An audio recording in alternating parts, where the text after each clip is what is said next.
cuál fue el momento de mayor importancia a nivel internacional de la moneda nacional? O sea, sobre todo en México. Ese moneda, o sea, estamos hablando de los años 1700, o sea, 1600, 1700, cuando la moneda mexicana circulaba en todo lo que es el mundo, tal cual. Fíjense, hasta en el año 1949, China pidió que se reacuñara el peso porfiriano, para ciertas cuestiones de comercio que ellos necesitaban.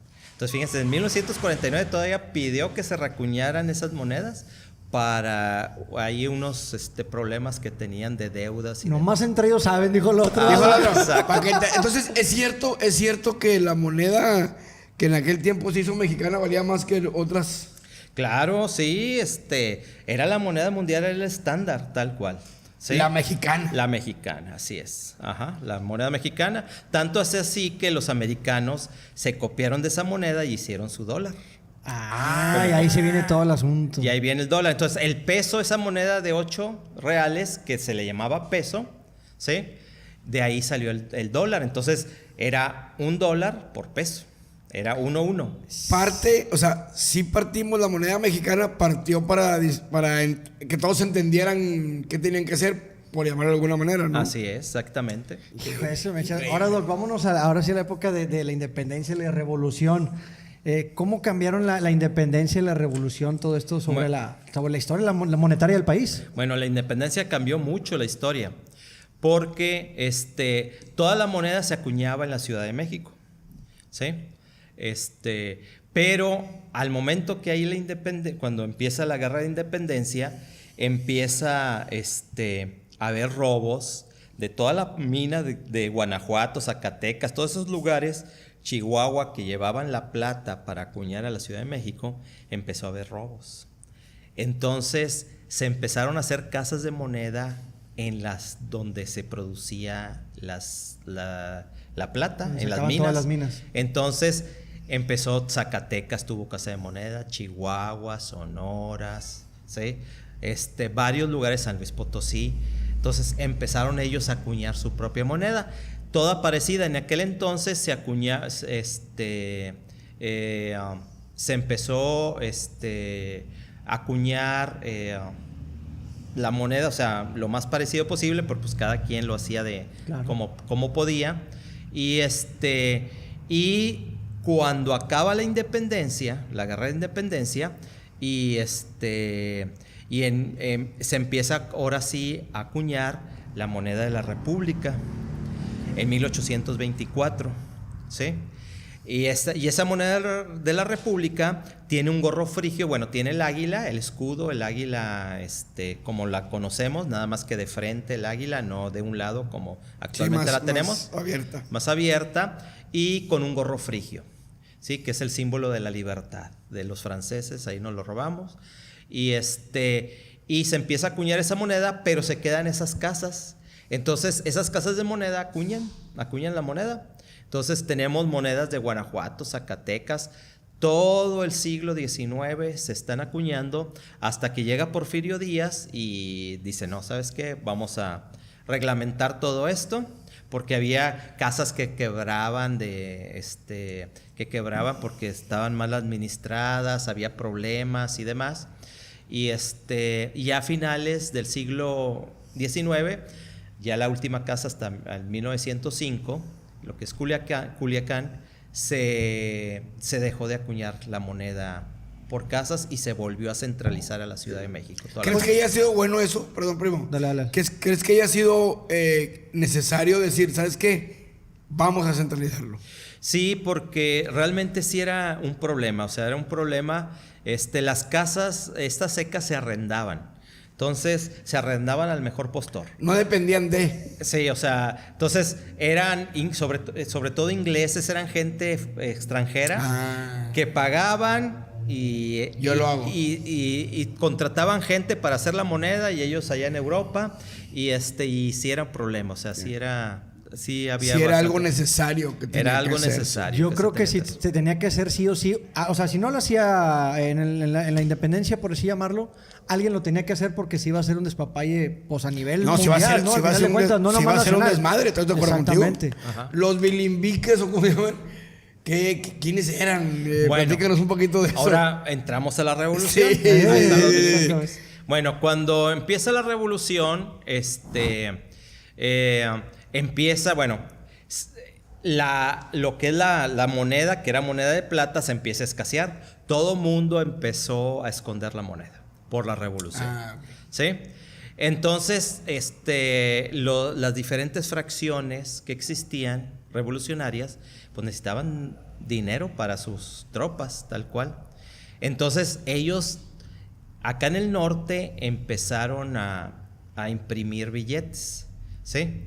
Pero esos billetes, bueno, el billete se supone que debe estar respaldado en aquel entonces por oro. Entonces, por ejemplo, un banco lo que decía es, si yo voy a sacar 20,000 pesos en billetes, yo debo de tener 20,000 pesos en oro en el banco, porque si la gente quiere cambiarlo, va al banco y lo cambia por oro, Ok, por algo que ¿esa vale. era la realidad? Esa era. Sí, entonces, se debería de respaldar. En aquel entonces se respaldaba por oro. Pero en la revolución empezaron a imprimir billetes sin ningún respaldo. ¿Sí? De la deuda externa. Entonces los carrancistas empezaron a acuñar, los villistas empezaron a imprimir billetes y demás. ¿Sí? Entonces esos billetes no empezaron a perder valor. Existe la leyenda que en una mina de Sonora había un americano llamado Bill Wickes. Ese americano daba vales a la gente, sobre todo los trabajadores de la mina, no llegaban a la semana, al fin de semana, les pagaba por semana, pero no llegaban al fin de semana, se gastaban todo el dinero. Entonces les daba vales, ¿sí? Escritos en un papel. Pero esos vales, pues, no valían.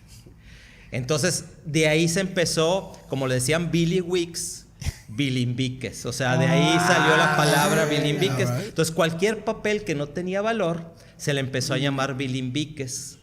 Y entonces, de ahí nació. Entonces, todos los papeles revolucionarios, los billetes revolucionarios, se les empezó a llamar bilimbiques porque no valía nada. Llegaba Villa aquí, metía sus billetes, circulaban, pero luego llegaba Carranza y esos billetes ya no valían nada. Entonces, si tú te quedabas con esos billetes, ya ¡Valía perdiste. madre! Perdiste, así es. O sea, que Exactamente. tenías que estar bien abusado de alguna manera u Oye, otra porque si no vales queso, Pero, ¿verdad? No sé pero la ¿cómo te palabra. dabas cuenta en aquel tiempo? Pues No, tú pues, confiabas. es muy difícil. Sí. Por eso todo mundo pedía oro, pedía platos que quería y les Sí, vuelvo al tema, algo que realmente supieran que valiera. Ajá. Si me das un papel sin saber lo que iba a representar a futuro, pues no quiero papel. Y entonces, pero también se acuñó moneda. Pero pues se acuñaban no en una seca, o sea, se acuñaban. La primera moneda revolucionaria que se considera es una que se vació en Sinaloa. Un general que tomó una mina de aquel lugar, lo que hacían era agarrar el peso porfiriano de aquel entonces, lo ponían en un molde de arena, ese peso, y luego ese molde le ponían plata de la mina, tal cual. La vaciaban. Y entonces fue la primera moneda revolucionaria. Esa mina, esa plata, no la refinaban y venía contaminada con oro. Entonces esas monedas tenían algo de oro. ¿Sí? Entonces son valiosas, aunque tú las ves feas y demás, pues tienen un contenido Yo de creo oro. que con la pura antigüedad tienen que ser valiosas, independientemente del oro, ¿no? Y a su gusto, doctor, ¿cuál considera usted billete o moneda que ha sido más importante durante la Revolución o la Independencia? Pues yo definitivamente la moneda que se le denomina muera huerta.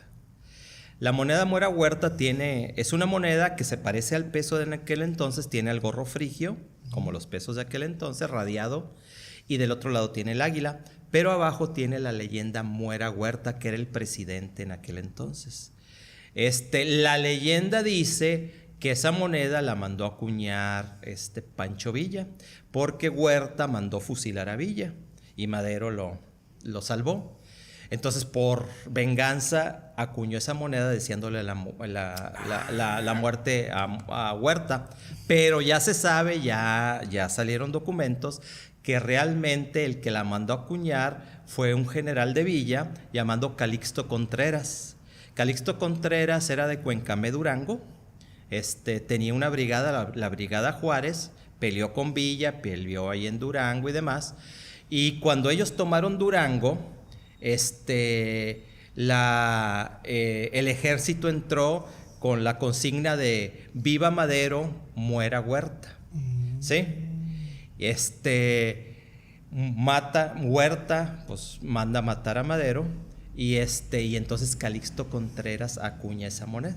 Entonces ahora ya se sabe que es de Calixto Contreras, no es de Pancho Ahora, Doc, Villa. ¿y le ha tocado ver en físico una moneda de esas o Sí. en digital? Sí. Es una moneda no muy bella, pero es una moneda muy deseada porque se considera la primer moneda en el mundo que se le desea la muerte a una persona y que era el presidente de Muy un país. importante, entonces. Y era el presidente de un país. Wow, es impresionante. Y yo me queda porque en la plática que te escuchamos, doctor, y te quiero hacer esta pregunta, mencionabas que en aquel tiempo las monedas, las imperfecciones, y muchos coleccionistas y muchos decían el torque, ¿cómo le llaman? El Troquel. Y hay cuestiones y detalles como lo que decías ahorita. Esa leyenda le deseaba la muerte a nadie la veía. Y hay monedas ahorita que siguen teniendo detalles, no de ese tema, pero que si el 8 está mal y son coleccionables. Sí, o sea, es interesante ese tema, ¿no? Sí, actualmente hay numismáticos que coleccionan errores y que coleccionan variedades. ¿Cuál es la diferencia? Error normalmente es un error de la producción de la moneda que salió descentrada, salió mordida, ¿sí? De algún lado. Algo pasó mal y pasó el control de calidad y salió a circulación, ¿sí? Esos son los errores. Y ahí existen las variedades. Las variedades es cuando se cambia el troquel. Muchas veces tú estás trabajando con un troquel, se quiebra ese troquel, ya no sirve, tienes que hacer otro, y al hacer el otro, del mismo año, la misma valor y todo eso, algo le cambiaste a ese troquel. Entonces todas esas monedas salen con esa característica.